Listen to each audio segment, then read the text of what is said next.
and welcome to FYI. I'm Neil Fischer. Lindenwood University offers a unique hands-on experience in the math department, which ultimately leads to more success post-graduation. Oftentimes, former students come back to campus to impart their knowledge on the current student population. Lindenwood prides itself on the success of their students in their respected fields. Homecoming allows those former students to once again return to campus. Joining me today is Glen Cerny, a former student and professor at Lindenwood. Glenn, how you doing? Good, wonderful. I can't tell you how nice it is to be back on campus. This truly is home. A lot of things have changed over the years. What is your favorite thing that stands out to you coming back? You know, I think the common element, and I'd be hard-pressed to tell you a favorite thing. I mean, KCLC, hands down, is the favorite thing, but it's nowhere near where it was then, too. But I think that the common denominator that you will find are the swings. I mean, that's still such a vital part, and it is, odd as it may sound, if you want to find the absolute one thing that will come up 90% of the time, it'll be the swings. And by the way, I never wrote on them, so I don't know why I like the swings, but it's still there. So in 1974, you graduated, and you were one of the very first classes to be all men embarking on the co-ed There were men school. Before there for plays and everything, and there had been some, but we were the first full class that was actively recruited to come in as freshmen, so it was a very strange experience. Just being 18 would have made us impish enough, but to have a blank slate to move whichever way we wanted even made it more challenging. And you were on one of the first basketball teams at Lindenwood. So what was that experience like, being able to play basketball for the university? I'll tell you what, it's one of my favorite stories. It's just because quite literally there were maybe about 4 or 5 senior men, and we were in Butler Hall playing basketball, and they say, "Oh, you want to be on a team?" And we're going, "What?" And it wasn't even a glorified intramural team. We would have finished last in any intramural league also, but there were so few men, you didn't have intramurals.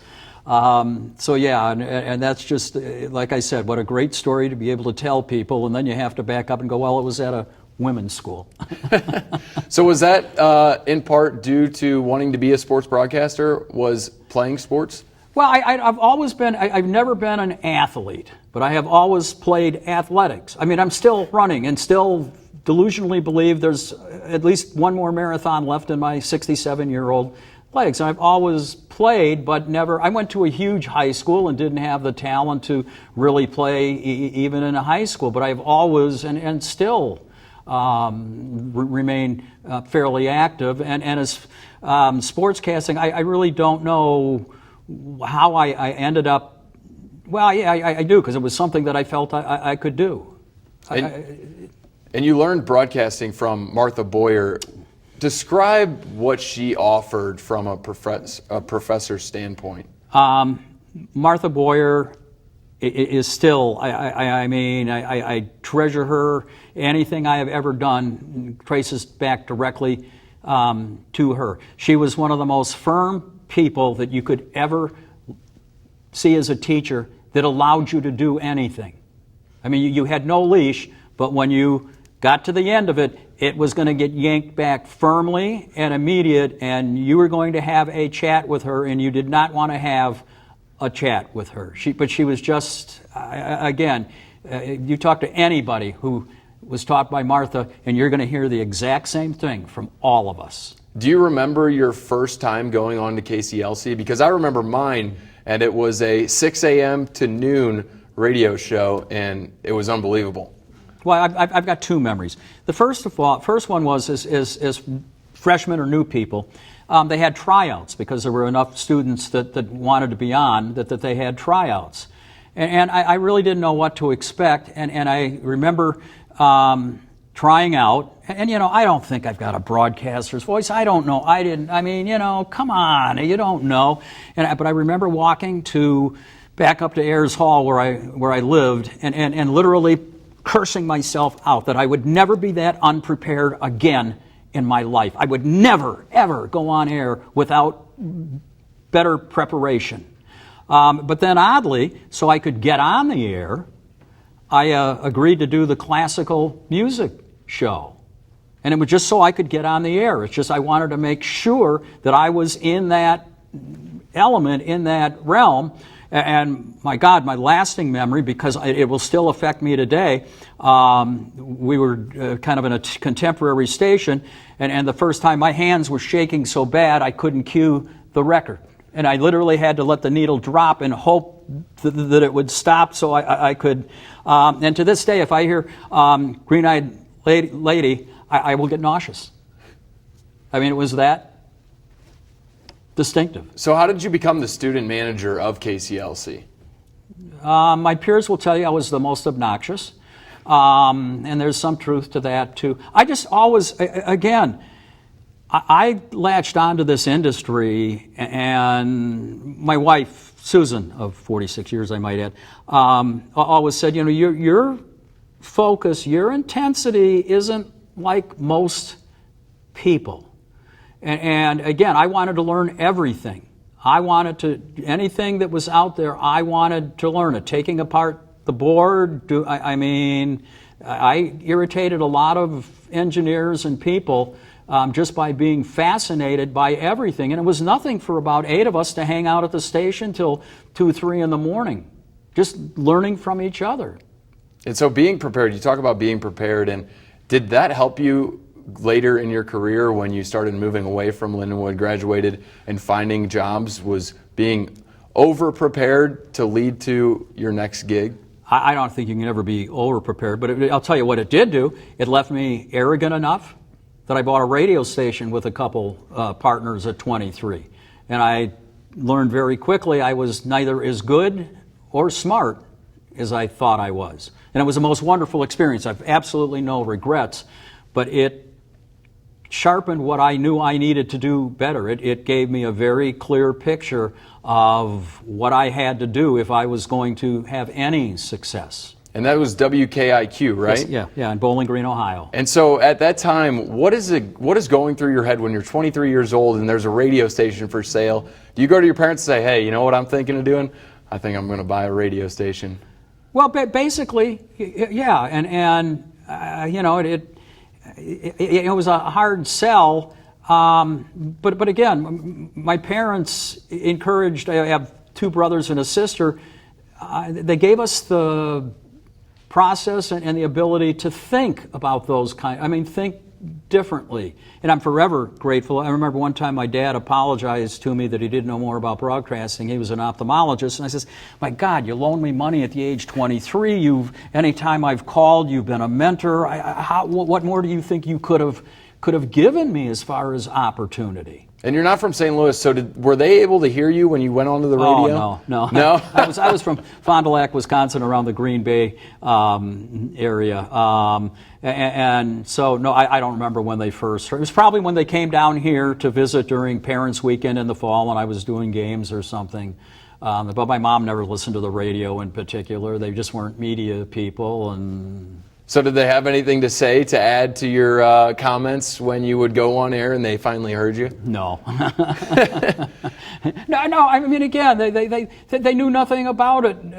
It wasn't, you know, it would have been like me telling my dad how to do a cataract. I mean, there was no knowledge. There was no base to criticize. And you know, it was just, like I said, I was a loner in the family in that regard. So how did you and your friends go about getting this radio station and getting it up and running and running properly? Well, we started researching. We worked with a broker, spent a lot of time. In fact, we almost bought a station in Clinton, Missouri. We looked at Fort Smith, Arkansas a real bit, and then we found this station in Bowling Green, Ohio, State University there, BGSU, and things just kind of fell into place for it. And what did you learn about taking ownership when you were responsible for everything that happened at the radio station? First of all, being one of the most irresponsible people you're ever going to meet. That was an interesting discussion. Anyway, no, again, the passion was just so great. We didn't know what we were doing, but we were doing it full speed ahead and with all the diligence in the world. And I mean, imagine at the age of 5, you walked into a candy store with your parents and says, oh, well, you own it now. I mean, it doesn't get any better than this.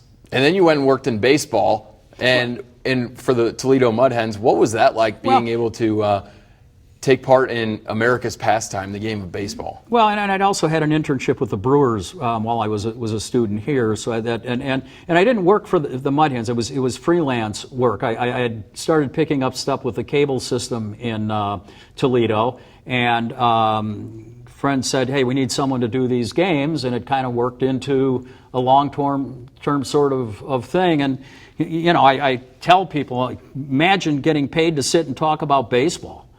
I mean, I do that for nothing all the time. So, and again, the experiences, the people you meet. But I'd also been in the North American Soccer League and announced soccer, and had done some other stuff. Was still doing quite a bit of football. I was doing Bowling Green stuff for several years, hockey, basketball, and football, and then was doing University of Toledo, the Rocket stuff. So I kind of fell into that because of they'd heard my work enough and somehow thought I had some kind of, actually it was a smart Alex side comments that I think sold them, but that's another story. So what was your favorite part of being able to announce so many different style of games? Because soccer isn't the same as football, and football not near the same as baseball. So doing all those different games, how did you get those in line and get everything ready to go? Well, but each is still, you compartmentalize it. I mean, there's still a lot of similarities in your preparation and what you're doing. The challenge with hockey is the numbers have to be there immediately. I mean, football, really, on offense, you got to worry about 3 people. Baseball, you got a pitcher and a batter, and beyond that, you don't need to know who's playing left field. No one really cares until the ball's hit there. And whereas hockey, it's got to be full concentration. And each of them, it's kind of like asking, well, who's your favorite kid? So, and the only thing I would eliminate hockey is someone wisely told me the problem with hockey is there's one too many half times, and they're absolutely right. So were you a fan of the Blues winning the Stanley Cup? I've never been. I grew up, my parents, my dad was from Chicago, so I grew up reading about the Blackhawks, but I grew up on a lake in Wisconsin and never played hockey, never had much interest in it. It's just the opportunity was there, and okay. And then you came back to Lindenwood, and what drew you back to Lindenwood? My love of this place remains strong now. And I knew what KCLC, I was brought back specifically to be the first full-time general manager of KCLC. And it was something I knew I wanted to do. It was something that I had gained so much, and if I could help that and get paid for it, are you kidding me?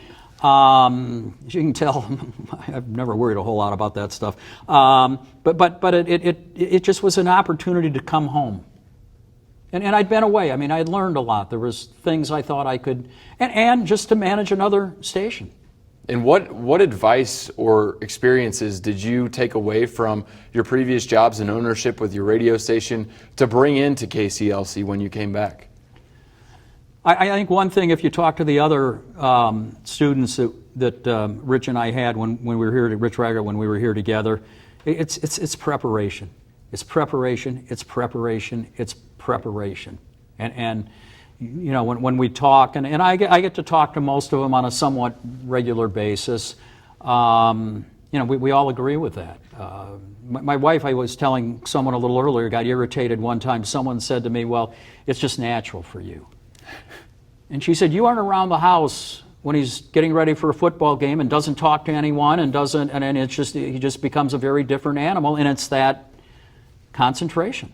So did you know that you needed to be a professor and fill these other kids in on what you've learned throughout the years? No. The fact that someone would even consider me to be a teacher I found to be absolutely hilarious. But they offered a job, so why not? And I must have had some. Well, in fact, again, Rich and I were just talking about these guys coming back, and you see the success from the students that came through here then. It's kind of validation that maybe we were doing something right. Maybe we were able to. And I'll tell you what, the thing that I think people pass off too easily is the number of successful students that are in other professions that we worked with.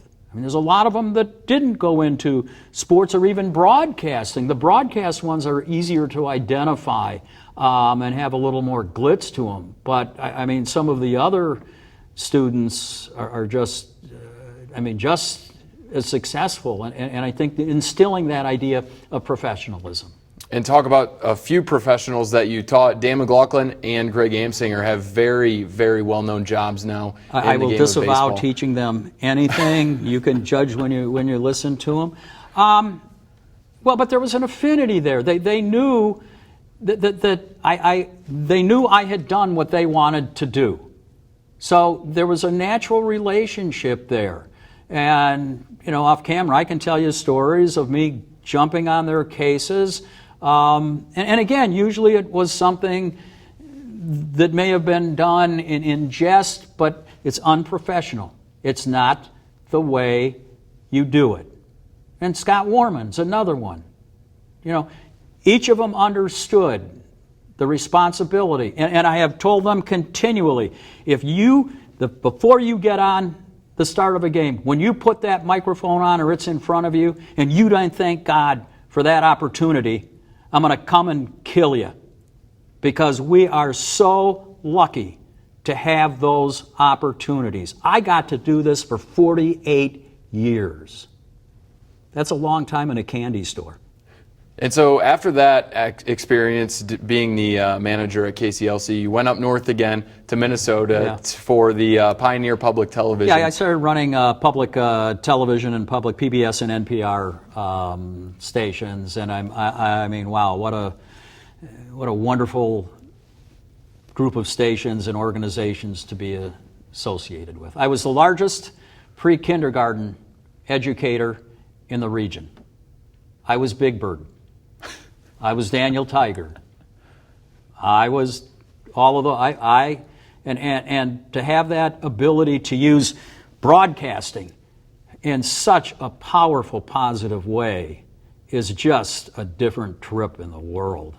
How did you achieve such status after leaving Lindenwood, being the general manager, and getting up to PBS and taking part in such a big organization in a great deal? Basically, facetiously, it's because the bar has always been very low. But the other side of it is I was always willing to take on risk. I mean, buying the station was a risk. Coming here to start a station was a risk. Pioneer was broke, so I had to completely turn it around. New Mexico State was a complete reorganization. So I was dumb enough, willing enough, brave enough, I don't care what adjective you want to use, to go into some awkward situations and try to turn them around, and somehow it happened. And let's talk about the New Mexico State for a minute, because it's not close, it's very far away, and you get this opportunity to get their radio station running up like Lindenwood. So did you bring a lot of the things you learned at Lindenwood to New Mexico? Every day of my life, what I learned at Lindenwood, it is a foundation. Pure and simple. Everything evolved from KCLC and Lindenwood. I can't tell you. My oldest son came through the program, and he's working as a vice president for Gearbox with Left Field Productions. And that base of knowledge we got. I know you guys as students may complain, well, you're being hard. There's a reason for that. If you think we're hard, wait till you get out there and you're getting really knocked around with body blows. You got a whole different perspective. And I hope, as I was prepared with still the impishness to take chances. Do you have any keys to your foundation or the rocks that really hold that foundation together that you learned at Lindenwood? Well, one name, Susan.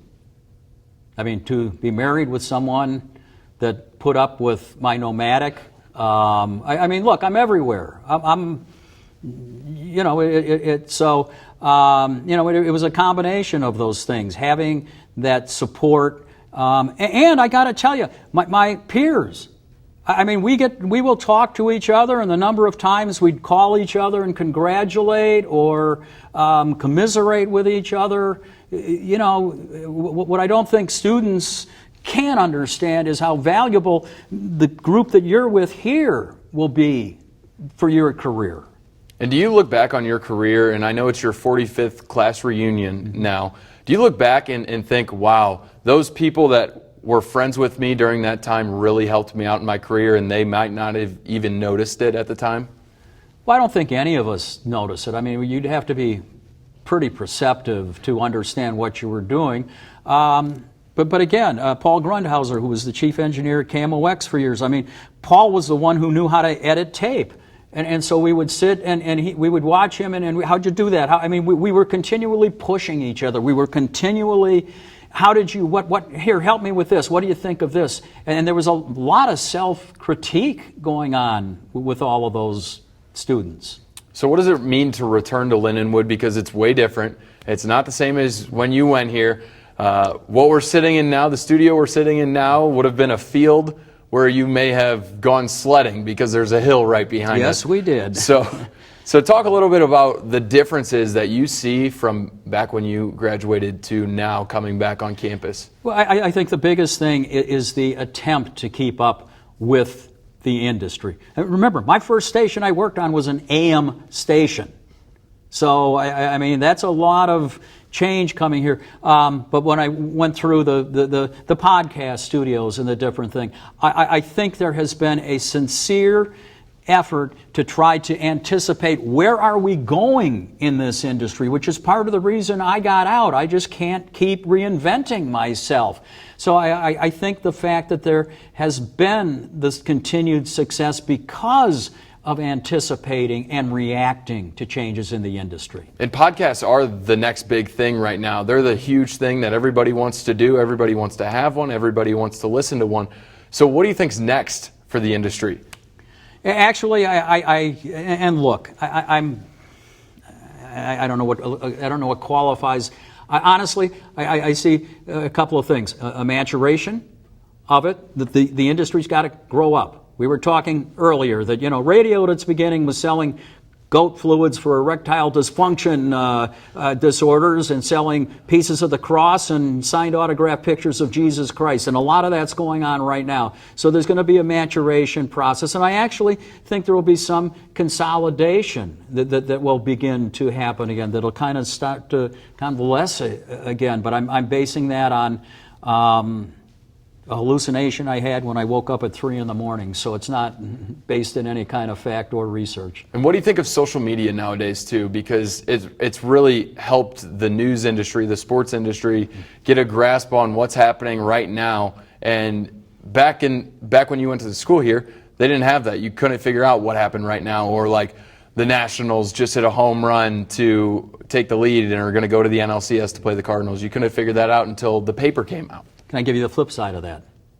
A lot of unqualified people throwing things out there that don't know what they're talking about, have no right, they have no inside interest. They've read the same sporting news, they've watched the same Sports Center that all of us have had, and they're taking all of that and giving it as their opinion. So there's a very dangerous side of that the credibility and the integrity of it is a huge issue. So, I still cringe. I got to work with a lot of coaches, and I rarely would criticize a coach for a move because I don't know what's going on. I don't know why that move was made. I don't know. Does he suddenly have a sore throat so he can't throw? We don't know that, and I think it's very dangerous that so many people are swallowing this in mass consumption and taking it as quality information. If Dan McLaughlin tells you something about the Cardinals, he's there. He probably has a pretty solid knowledge of what's going on. If Scott Warman talks to you about the Blues, it's based on conversations he's had. To everybody else, I'm not so sure we're getting a true story. So that concerns me. What advice would you give to a student or somebody that is just getting into broadcasting or thinking about being a broadcaster? First of all, why? Again, learn everything. Be a sponge. Find mentors that you can talk to. I can give you a list of people. There was a broadcaster that did the Brewers, did the Rangers, did the Steelers by the name of Merle Harmon. For that man to take a moment of time to talk to me was really special, and to watch him and be able to kind of learn how to be a responsible broadcaster. And for someone as irresponsible for me to learn responsibility was a very difficult challenge. And so why did you get into broadcasting in the first place? Because I know you're good at talking, so that's one. You're outgoing, that's two. I tell people and they don't believe me. At the age of 14, I was in Ripon, Wisconsin at a speech tournament as a 7th grader. I walked by what I now realize was an AM carrier current station. I saw a microphone. I thought, oh my God, I could get paid for being a smart aleck? This is a career? And it was like, I'm home. I've had 3 love at first sight moments. That microphone, the day I stepped on this campus, and my wife. That's incredible. So what out of those 3 things and being with your wife for 46 years? No, she's been with me. Being with her for 46 years, to go through it all together, is there anything that you would do differently, or stay at Lindenwood for a longer time, or not go to New Mexico, or buy another radio station? Shh, don't. Or is that the plan? Just kidding. The plan still? I don't know. But no, we were talking about baseball injuries. I wouldn't trade an inning. I had way too much fun to look back and go, oh, gee, I wish. Did I make horrible mistakes that I regret? But, Satchel Paige, don't look back. They may be gaining on you. And I had such I was talking to one of my sons and he said, I'm really not excited about going to work. I can think of very few times that I was not excited about going to work. Is that the biggest thing that you take away from being a broadcaster or working in general, is showing up to work and feeling like you don't have to work, like you're having fun doing what? It's going to sound like a cliche, but I never showed up for work. That's not true. I mean, there were days that were truly, there were serious issues, financial. I don't want to be flippant about it, but my love of what I got to do always was able to and the encouragement of others, of family. I was always doing something different, always doing something exciting. I tell you what, I never thought I would be active in lobbying in Washington, D.C. as I was. And, so it was a whole new world, and it was something that I really relished and liked to learn about. And so, being a student, is there anything else that you'd like to add to give to us or seeing here in the studio? That's a very difficult question because everybody's got a different path. And if I can go back to a sports analogy, since we were talking, everybody says let the game slow down, that let the game come to you. And you've got to be aggressive, but at some point you've got to let your career come to you. What opportunity is going to come? You may not think. I'll tell you what, for a while I was into public relations and out of thinking of leaving broadcasting because that's where the opportunity was. I could work in the North American Soccer League, and so be aggressively patient. Thanks so much for joining us. Glenn, it was nice to get to know you and all about you, but that is all the time we have. For my guest, Glen Cerny, I'm Neil Fischer. Thanks for joining us.